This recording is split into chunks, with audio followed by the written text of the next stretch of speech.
Journeying through the Himalayas एक बहुत ही अनूठी प्रदर्शनी का आयोजन किया गया राजधानी दिल्ली के ट्रैवनकोर पैलेस में।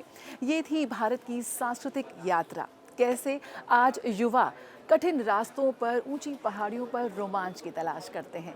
कैसे इन तस्वीरों के जरिए उन्होंने प्रकृति को और भी करीब से महसूस किया। कैसे हम अपने एक जीवन में और प्रकृति के साथ एक बैलेंस बना सकते हैं। ये सब कुछ जाना इस अनूठी प्रदर्शनी में। आइए आपको भी ले चलते हैं इसमें।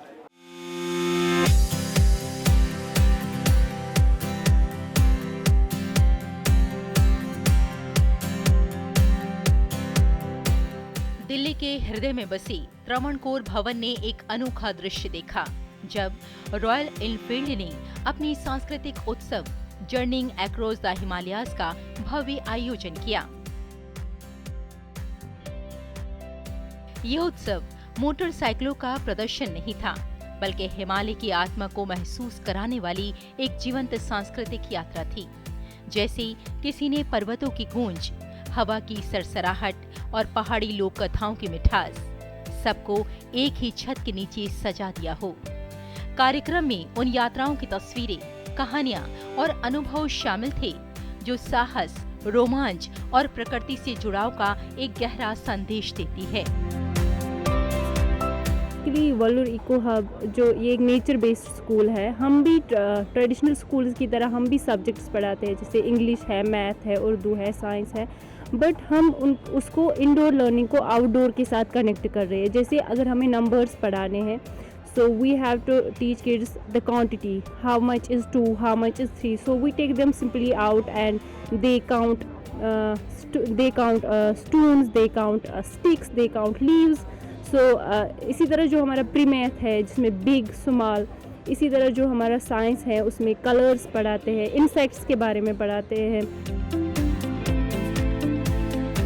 अतिथि जब गैलरी के भीतर बढ़ते तो प्रत्येक चित्र, हर एक फ्रेम मानो हिमालय की किसी ऊंची पहाड़ी से धीरे से उतरकर उनसे संवाद कर रहा हो। इनसे मिलिए, ये हैं वो शिक्षक जो बच्चों को उनके पाठ्यक्रम की पुस्तकों के अलावा बच्चों को प्रकृति से प्रेम कैसे किया जाए, इसके लिए सुंदर लेकिन एक अनोखा तरीका ढूंढ लिया है। पहले ये वूल खरीद के लाते हैं मैम, फिर इसको धोना होता है, धोने के बाद सूखना होता है, सूखने के बाद हम साफ़ करते हैं, साफ़ करने के बाद सूख जाने के बाद हम ये अलग से साफ़ करते हैं, तब ये टॉयज बन जाते हैं मैम।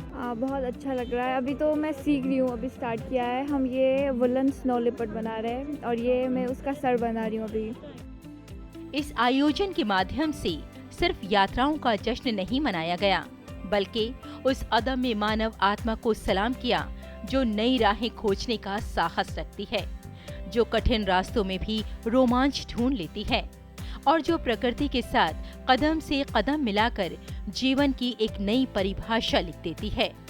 और हिमालय की ऊंची चोटियां जहां हाथ थामने को झुक जाते हैं, वहीं पहाड़ों की महिलाएं अपने कोमल हाथों से ऊन को सपने की आकृतियों में बदल देती हैं। इन महिलाओं के बनाए खिलौने सिर्फ खेल की वस्तु नहीं, बल्कि हर धागे में मेहनत, धैर्य और परंपरा की गर्माहट समेटे हैं। भारत की कलाएं, भारत की सभ्यता और भारत की परंपरा बेहद समृद्ध है। और जब हम भारत के किसी भी राज्य की बात करते हैं और राज्य के किसी भी गांव की बात करते हैं, तो हर गांव की, हर राज्य की जो कलाएं हैं अपने आप में अनूठी होती हैं।